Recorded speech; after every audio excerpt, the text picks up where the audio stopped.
Oi, eu sou a Maristela, eu trabalho de dia e estudo à noite, por isso eu não tenho tempo a perder. Agora estou trabalhando aqui, nesse escritório. Minha função é fazer gráficos. Dá só uma olhada. Sabe, um gráfico, ele usa a reta numérica.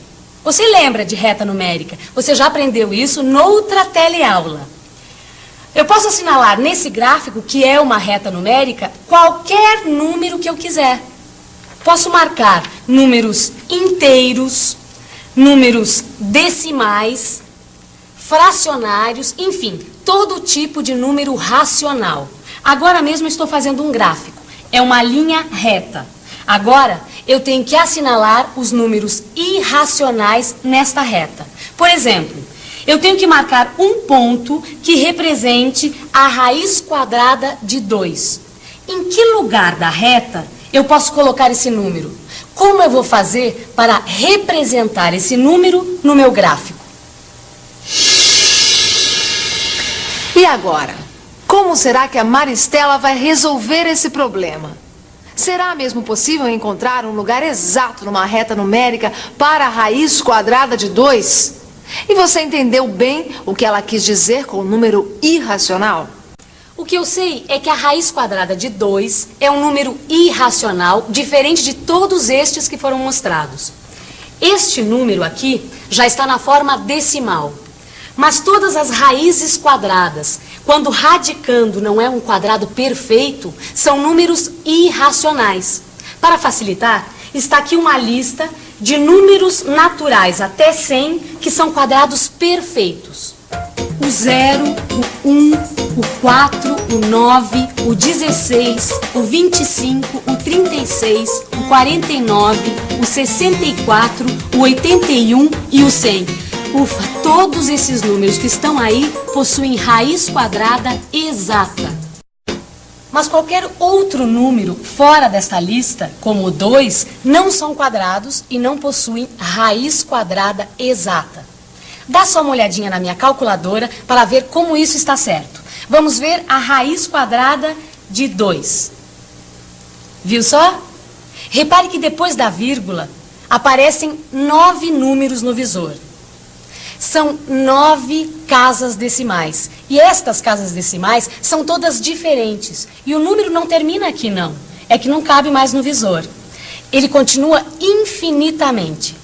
Vamos ver agora a raiz quadrada de 3. E agora a raiz quadrada de 5. Está vendo? São números que não aparecem nesta lista e que vão sempre dar como resultado números irracionais. Mas o meu problema continua. Como assinalar estes números irracionais de forma exata na reta numérica? Agora você já conhece os números racionais e os números irracionais. Já vimos que os números racionais podem ser colocados com exatidão num ponto da reta numérica. Mas e os números irracionais? Será que é mesmo possível representar os números irracionais numa reta numérica? Já sabemos que os números racionais podem ser determinados com exatidão na reta numérica. Para representar a raiz quadrada de 2, vamos precisar da ajuda de uma construção geométrica. Vamos construir um triângulo retângulo e isósceles. Os catetos desse triângulo medem 1. Para calcular a hipotenusa é só aplicar o teorema de Pitágoras. Se x ao quadrado é igual a 1 ao quadrado mais 1 ao quadrado, então x ao quadrado é igual a 1 mais 1, que dá 2. Nesse caso, x é igual à raiz quadrada de 2. Então chegamos à conclusão de que a medida da hipotenusa é justamente a raiz quadrada de 2. Aí, com o compasso centrado em 0 e a abertura igual à da hipotenusa, basta descrever o arco até encontrar a reta numérica. Nesse ponto, teremos encontrado a localização da raiz quadrada de 2 nessa reta numérica. E se girarmos o compasso para a esquerda, vamos localizar o mesmo número, só que negativo. Essa construção serviu para provar que raiz quadrada de 2 pode ser representada numa reta numérica num ponto bem determinado. Mas será que não haveria uma forma mais prática para descobrir essa localização? Vamos pensar um pouco. Vamos pensar um pouco.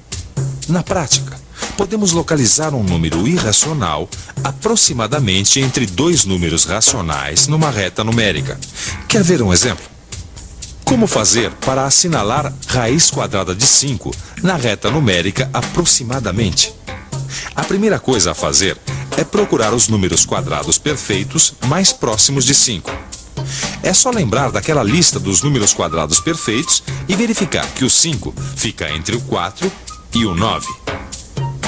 De forma que a raiz quadrada de 5 vai estar localizada em algum ponto entre a raiz quadrada de 4, que é 2, e a raiz quadrada de 9, que é 3.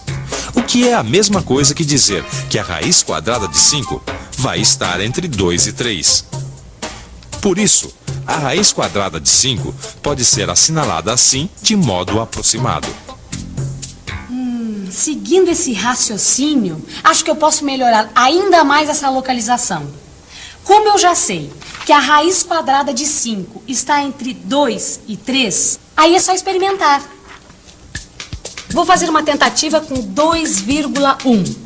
Bom, 2,1 ao quadrado é igual a 2,1 vezes 2,1, que é igual a 4,41. Deixa eu fazer uma tentativa com o 2,2. É o mesmo cálculo. 2,2 ao quadrado é igual a 2,2 vezes 2,2, que é igual a 4,84. Aí já encontramos um número bem próximo do 5. E agora podemos representar a raiz quadrada de 5 com uma aproximação melhor, ou seja, mais perto de 2 do que do 3. E assim, deu para ver que é possível representar todos os números na reta numérica, tanto os números racionais como os irracionais. E agora eu posso continuar o meu gráfico. Bom, você me dá uma licencinha porque eu preciso terminar o trabalho aqui. Você sabe, eu não tenho tempo a perder.